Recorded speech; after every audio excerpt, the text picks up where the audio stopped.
Hello friends, இன்றைக்கி நம்ம பால் போலி ரெசிபி எப்படி செய்யுதுன்னு பார்க்கலாம். அதுக்கு 1 கப் அளவு நான் ரவாவை ஒரு பவுலில் சேர்த்துருக்கேன். வறுத்த ரவை, வறுக்காத ரவை எது வேணாலும் நீங்கள் யூஸ் பண்ணிக்கலாம். ஃப்ளேவருக்காக கொஞ்சமாக நெய் சேர்த்துக்கிறேன். அதுக்கப்புறமா இது கூட கொஞ்சமாக சால்ட்டு, இது எல்லாத்தையும் நல்லா மிக்ஸ் பண்ணிவிட்டு இந்த மாதிரி இந்த நெய் உப்பு எல்லாமே நல்லா மிக்ஸ் பண்ணுற மாதிரி மாவில் மிக்ஸ் பண்ணிவிட்டு அதுக்கப்புறமா நீங்கள் தண்ணி சேர்த்து ஒரு டோ மாதிரி ரெடி பண்ணிக்கோங்க. நம்ம சப்பாத்திலாம் எப்படி பிசைவோமோ அதே மாதிரி தான்.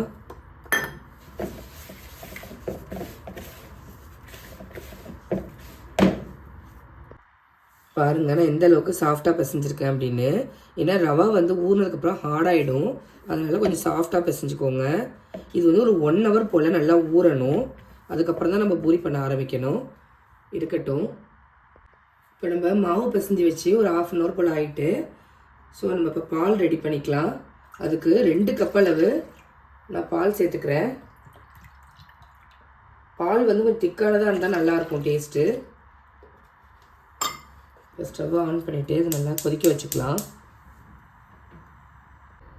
இந்த மாதிரி பால் நல்லா பொங்கி வந்ததும் இதுக்கு தேவையான அளவுக்கு நம்ம சுகர் சேர்த்துக்கலாம்.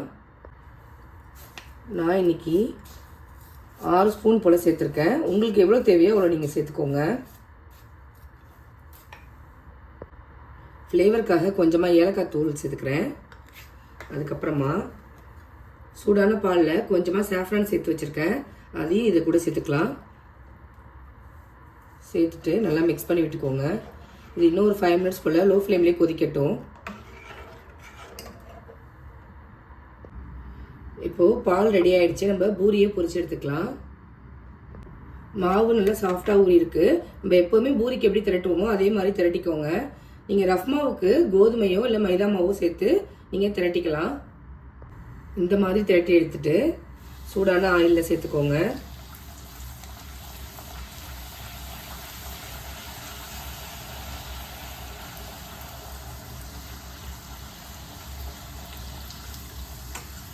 நார்மலாக எப்படி நம்ம பூரி பொரிப்போமோ அதே மாதிரி பொரிச்சு எடுத்துக்கோங்க. பூரி நம்மளுக்கு புஷ்ஷுன்னு உப்பி வரணுன்ற அவசியம்லாம் இல்லை.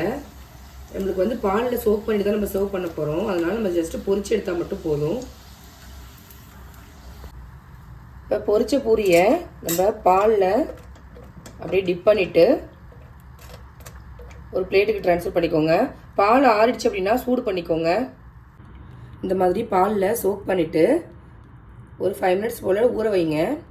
அதுக்கப்புறம் மேலே அதே பாலை கொஞ்சமாக சேர்த்துட்டு இது நீங்கள் சர்வ் பண்ணும்போது சேர்த்தா போதும். இதுக்கு மேலே கொஞ்சமாக நட்ஸ் சேர்த்துக்கோங்க.